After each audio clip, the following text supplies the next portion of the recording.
of Turner and that it was Wade Phillips. Why not? Not entirely surprised, because I think if Jerry Jones really had his heart set on North Turner, he would have done it. And, you know, Wade Phillips kind of is a compromise candidate in a way. And the big thing is, to me, two things. He gets the 3-4 defense. He's steeped in that. He's been good wherever he has been. The Cowboys don't have to change their defense. And he is a low-key personality. And I think that Jerry thinks that that will jibe well with Terrell Owens. What do you think of the relationship that Terrell Owens and Wade Phillips will have? How will that work? Well, you know, after listening to Skip Bayless for the last 3 years, pound this in. Yeah. He's right. You know, it'll be fine at first. Wade Phillips has a laid-back personality, and that'll be good. But T.O., there's always going to be something. He always finds a way to blame somebody else. And Wade Phillips, maybe it'll be that he's too easygoing, and T.O. will say, you know, I need a guy who's tougher on me. Yeah. All right, next headline comes off the rainy Super Bowl. What do you have for us on that? Well, you know, Jay, there were a lot of complaints from fans, especially fans there, that, hey, you know, you should have the Super Bowl in a dome stadium. Not going to happen. League sources tell me it's not even under consideration, nor should it be. The league believes that weather has been a factor in NFL games forever. It'll continue to be. Look, one Super Bowl in 41 that had a weather factor, it won't really be a factor. Now, next year, Arizona, retractable dome, Tampa, Florida City, Miami after that. And then after that, it's Indy, Arizona, or Dallas in the 2011 Super Bowl, and they're all indoor or retractable roof stadiums. All right, your next note has to do with some Carolina comebacks. Yeah, you know, Jordan Carson's a defensive tackle. He missed a lot of last season with a kidney ailment that led to a blood clot in his lung because of the medication he was taking. Now, team sources tell me that they are cautiously optimistic that he'll be able to return next year, as will Mike Rucker, the defensive end who suffered a torn ACL. His rehab may be going a little bit more slowly because it happened late. He should be ready to start the season. They're cautiously optimistic that they'll have both of those guys in there. All right. The Super Bowl champion Colts really have some business to take care of. Who's going? Who's staying in Indy? Well, Dwight Freeney is definitely staying in Indy. You know, I talked to Bill Polian, the team president and general manager, who has a lot of tough decisions. He told me this is a squeeze year for the cap. They don't have a lot of room, even though a lot of teams do. Cato June, the outside linebacker, he is all but gone. They won't be able to afford him. And Nick Harper, the cornerback, who missed most of the Super Bowl with that ankle injury, he's probably gone. They'd like to keep him, but you know, Kelvin Hayden made that spectacular play, interception return for touchdown. So Bill Polian knows what he's doing, and he'll get cornerbacks and linebackers in the draft for sure. All right, Bob Glauber, thanks for the headlines and some of the notes on the Indy free agents. Stick around, though, because later Bob will update us on some of the other big-name free agents from around the NFL. Morning Headlines is brought to you by the all-new 2007 Hyundai Santa Fe, for whatever shape life takes. And after the break, when Peyton Manning won the Super Bowl, one Bears fan decided to legally change his name to Peyton Manning. This is a wild story, and we'll meet the man trying to be the new Peyton Manning coming up. And we're heading to Orlando with Dominique Rhodes and Tony Dungy. We'll do that next on Cold Pizza. Came the latest Super Bowl winners to declare their desire to go to Disney World after they beat the Bears last Sunday. They showed up yesterday and shared in various activities with some lucky kids. Both Dungy and Rhodes appeared in the ad that ran shortly after the Super Bowl ended. If you remember, Phil Simms was the first to declare that he would go to Disney World after he won the 1987 Super Bowl with the New York Giants. In the meantime, Cold Pizza rolls on from frigid New York City, but we will be taking our show to Disney World in just a few weeks for ESPN The Weekend. And we would love to see you there. I was looking at those pictures just drooling. Yeah, well, we'll be there in just really a short warm. It's couple really more cold weeks. Here. We can make it. I'm Jay not Crawford. certain. I'm Dana Jacobson. I may be frozen by then. Still to come here on Cold Pizza, frozen pizza actually, I would say today. Moments like these are why we love football. It is the best moments of the year from the NFL when we gather together our plays of 2006. And after the Colts beat his beloved Bears on Sunday, one fan petitioned to legally change his name to Peyton Manning. We're going to ask him what in the world is going through his mind in just a minute. The long rest of your life with that name. All right, our NBA minute, 60 seconds on the shot clock. The Grizz and the Mavs. Question for Skip Bayless. Skip, why do you hate me? You'll hear Alan take on our own Mr. Bayless and Skip's reaction coming up.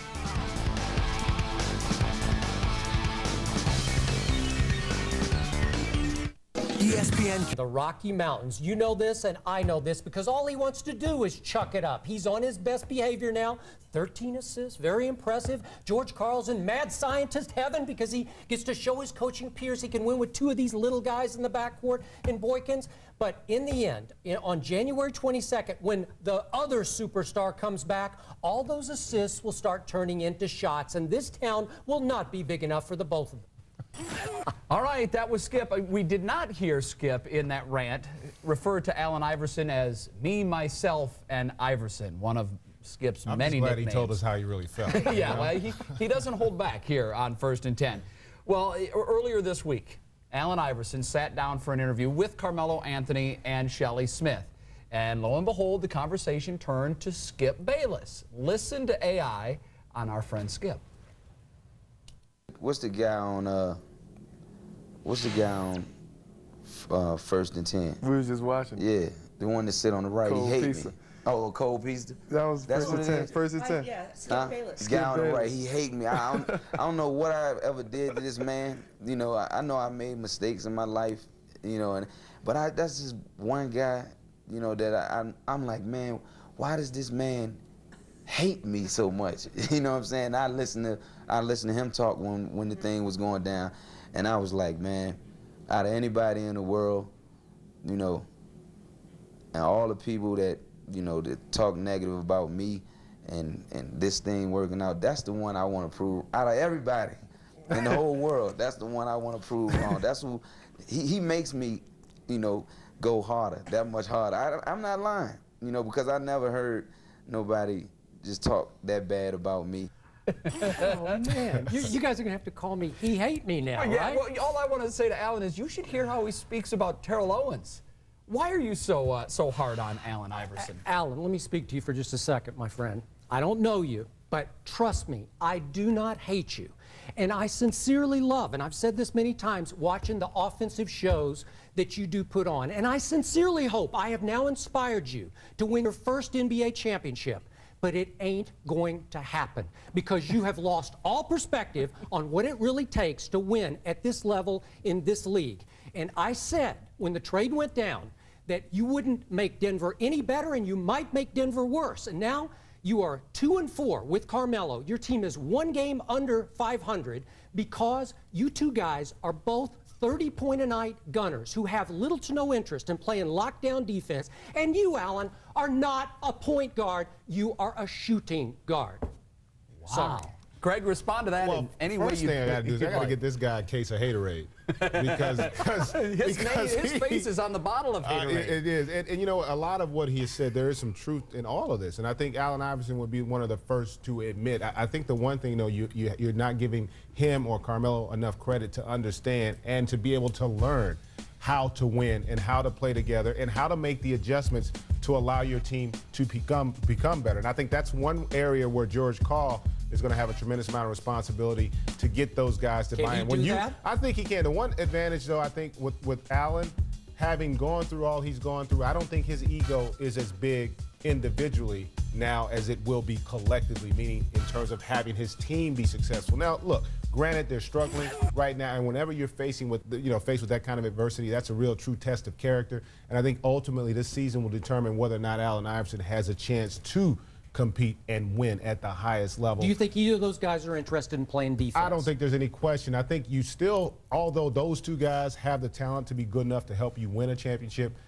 that entire team still is a work in progress. And How long will it take that work in progress before they feel comfortable? You know, a lot of it could come from within. You know, certain guys, let's say for an example, if Marcus Camby gets back to playing with the consistency that he played with when he was a Knick and his health, I think that's going to be important. The growth of the J.R. Smith, who's a young man who's just now finally getting an opportunity and who has, by the way, to make a huge adjustment now playing along 2 30-point scorers as opposed to just one. So it's never just that easy, but I think ultimately those guys' belief in one another and secondly in their desire to win, because I think they both are winners. Let's not forget Carmelo did lead Syracuse to a national championship as a freshman. Right. He did. And Allen Iverson has led a team to the finals. Right. So these guys do have an understanding that it takes Allen more Iverson, than just scoring. It has now become in that Michael Vick category of caricature of yourself, where you're trying to live up to a reputation as a remarkable score. Whoa. Remarkable score. There is no way you can put Allen Iverson and Michael Vick in the same category. Why?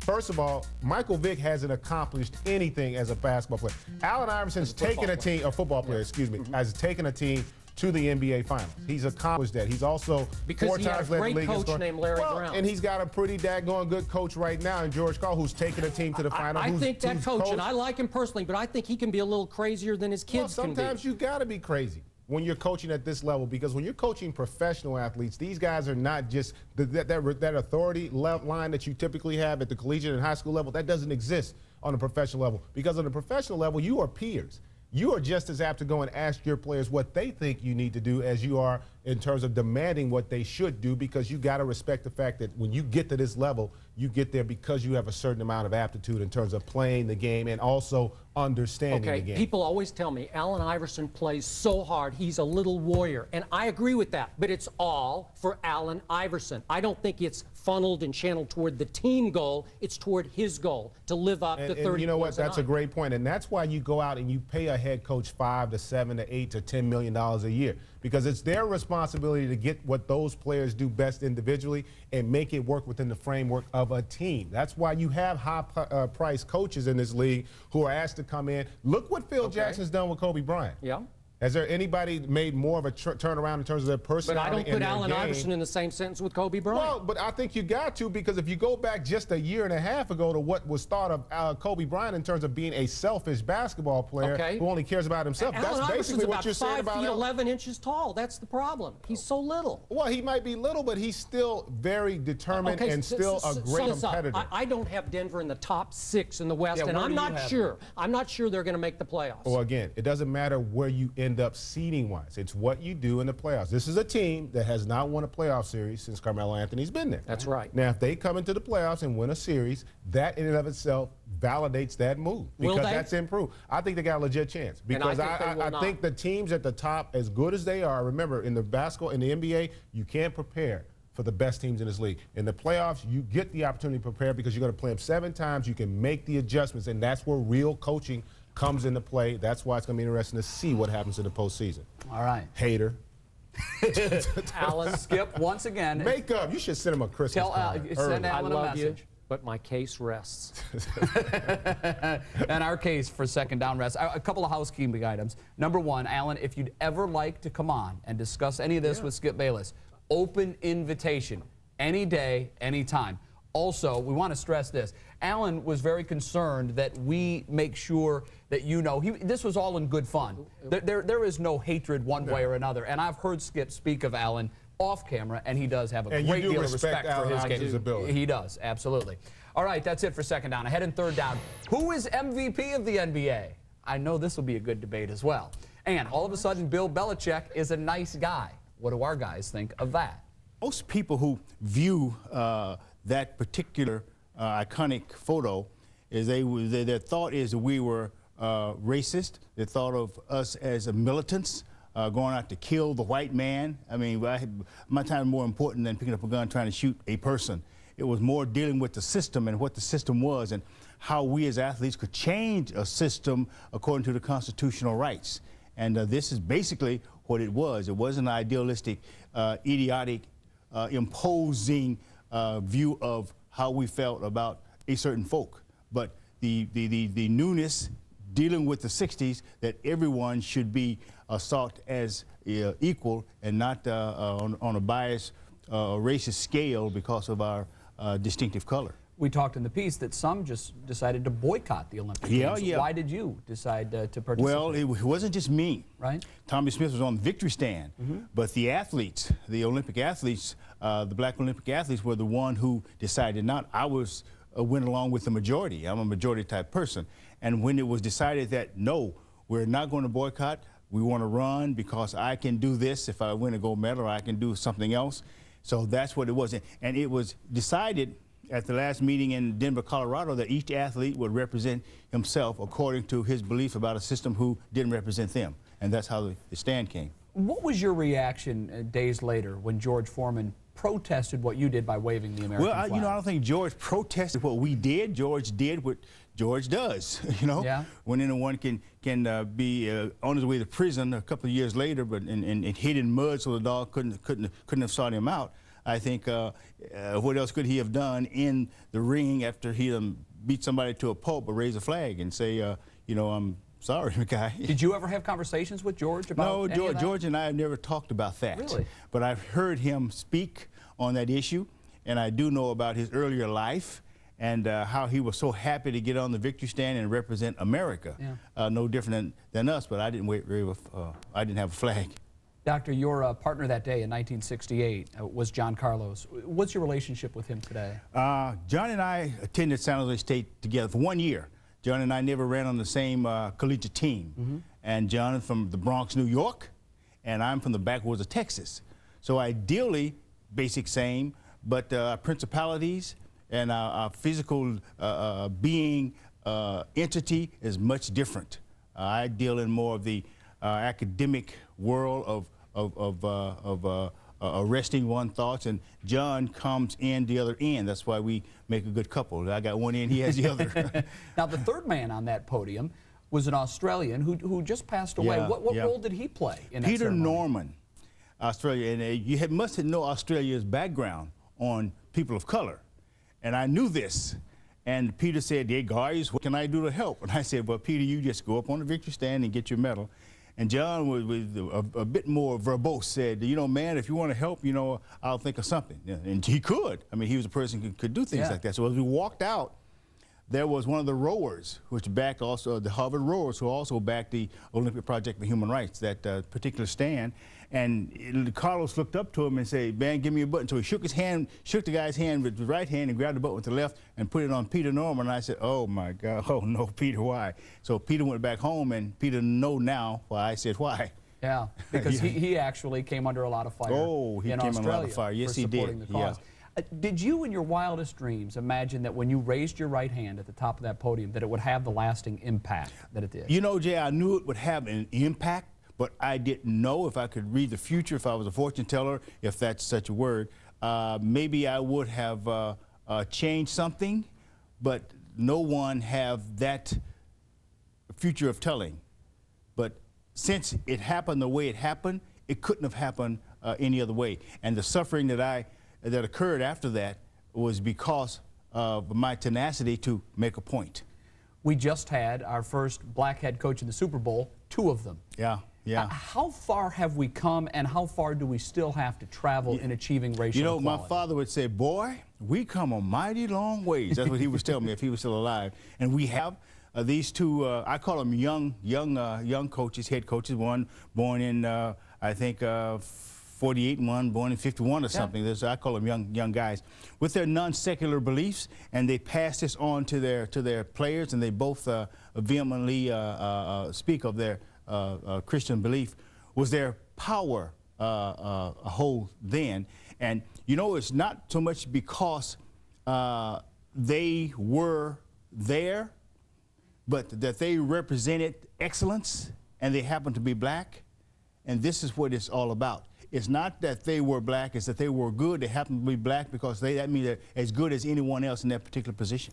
All right. We have traveled a ways. I think it's we safe have to say traveled that. a ways. Dr. Tommy Smith, thank you so much for sharing your story. We appreciate it. The Pleasure. book is Silent Gesture. It's the autobiography of Tommy Smith. If you're a sports fan, it's one you must pick up and read. It'll be available online and in bookstores starting February 15th. Focus on Black History Month is brought to you by Verizon. We never stop working for you. And from one groundbreaking moment to another. Coming up, 3 years after retiring from the NBA, John Amici announced that he is gay. But why didn't he do it while he was still playing? It's a question we'll try to answer with a roundtable discussion, and it's coming up when Cold Pizza continues from New York City. Unbelievable. Rascal Flats. What's up? Good to see you, man. Reggie, where's the cilantro? Cilantro? I thought you said cumin. Come on, man. Rookies. Cumin? Oh, mean hit. Mean but clean, Jimmy. Yes, ma'am. So, you're a professional football player for Los Angeles. Yeah, that's right. I don't know if he's gonna fly at this party, but I like it. It's a good angle. Gay guys is no big deal whatsoever. It's frustrating to me to hear all these reporters talk about, oh, a guy can't come out when he's playing. You know, he'd be ostracized in the locker room. Hey, we're not fools. I played with 2 or 3 gay guys, but that's their personal business, and I could care less. Charles, it seems you are always in the news when we have you, and we're going to move on to broaden this out a little bit. But starting with last week, Tony referred to the Super Bowl bet, which you did not let your pals in on, by the way. But that means your gambling is back in the news. Are you ever surprised, or what's your reaction to people being so fascinated with you and gambling and how much money you may win or lose? Are you surprised at that?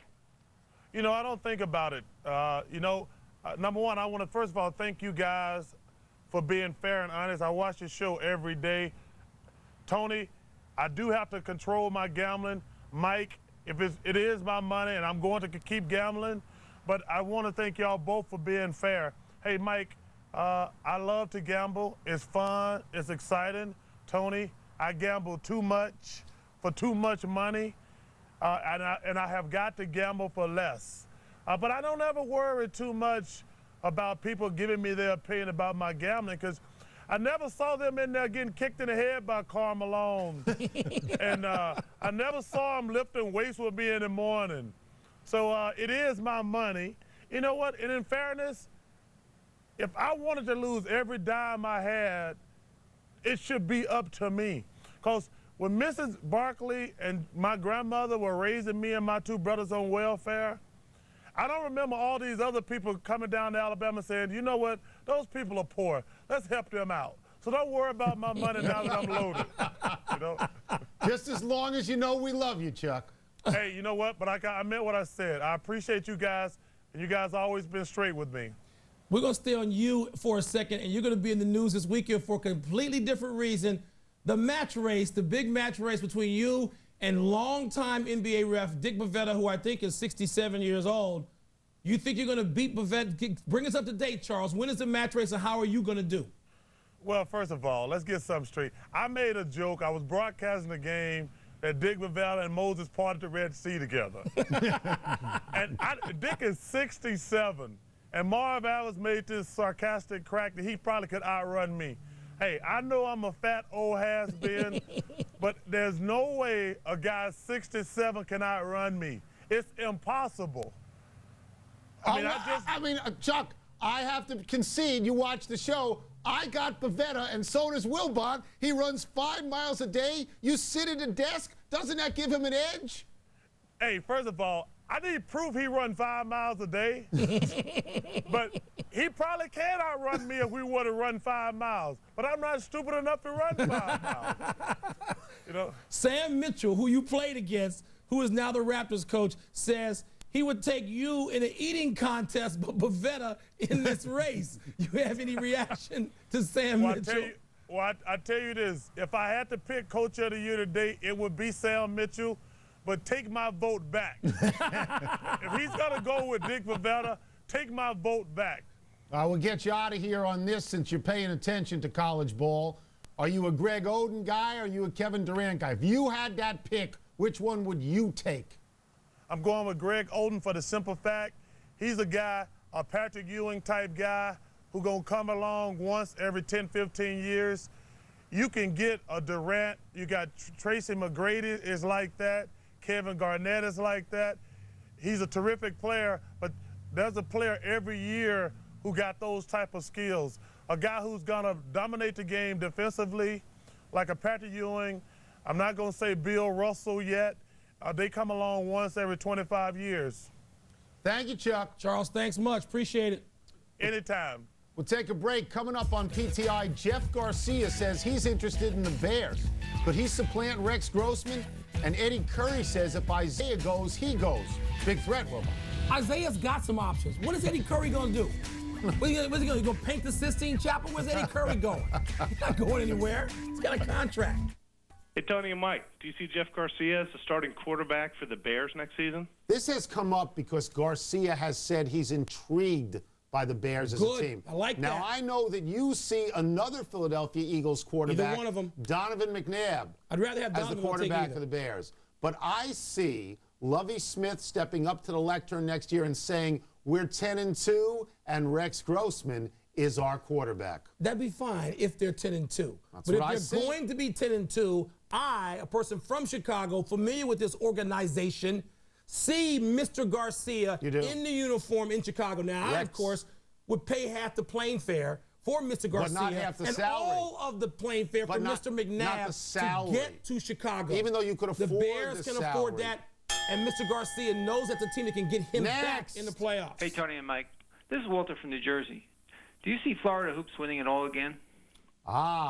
Do I take Florida against the field? Do you? No, I do not, especially not in February. We're a long way away from this tournament, a single elimination tournament. Let's just say, for example, that Ohio State and North Carolina grow up real fast. Let's say that UCLA and Kansas go on a run. Florida's the best team in the country right now. Yes. It's too early. I look in the crystal ball. I do not see orange and blue winning. I do.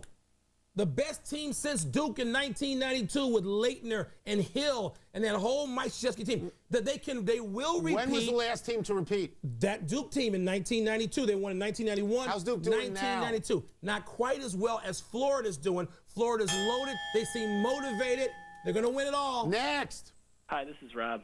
Do you see Eddie Curry really demanding a trade if Isaiah Thomas is fired? You know, I must have missed the meeting where Eddie Curry was declared Wilt Chamberlain. That he was this important. You know, I mean, you want to stand up for Isaiah? That's fine. That's all well and good. I remember some years back, Jermaine O'Neal got very upset when Isaiah was fired by Larry Bird, and he said, I'm out of here. Where's Jermaine? Where's he playing now? Still there at Indiana. Yeah. So I don't see Eddie Curry walking the walk. I'd like to see Eddie Curry get a rebound. All right, because at 7 feet tall, he averages fewer of them per game than Jason Kidd, who's about 10 inches shorter. So he might want to do that. I agree with you. Back your coach. Be quiet. Otherwise, don't trash the organization because you're going to be there next year. They're not going to get rid of you because they already traded their first-round pick. Next. This is Jake. Do you see Duke getting revenge on Carolina in the women's game tonight? I have to say that women's basketball and NASCAR are not my strengths. I look into the ball, I see blue, but it's sort of murky. Is it the royal blue at Duke or is it the sky blue at Carolina? Why don't you take this one from me? I see an article in which you, Mr. Turban, once wrote, I see the future of basketball in college, and it wears a ponytail. And that was a long time. Because you weren't talking about Joakim Noah. A long time ago, and that was before macular degeneration began to hit. So I can't see. It's occluded to me now. Ivory Latta. Or Latta. Ivory Latta? Latta or Latta. I'm not sure how to pronounce it, but I know she's really good. And she plays for Carolina. So these teams are both undefeated. Who are you picking? Take your hat off tonight and watch the game. Who are you picking? I'm picking overtime. So who are you picking? I'm picking overtime. What's next? That's it. The future is closed. Next? My future's still open. Let's take a break. Still to come, Wilbon breaks down last night's soccer friendly. Yes. You didn't really watch that, did you? Yes, and I knew who was going to win. Well, who's going to win North Carolina and Duke? Overtime. Well, who after overtime? I'm not giving you my visions. You got to come up with your own vision. Why are we wearing these outfits? I thought we should practice our Irish step dancing to celebrate the St. Patrick's Day season.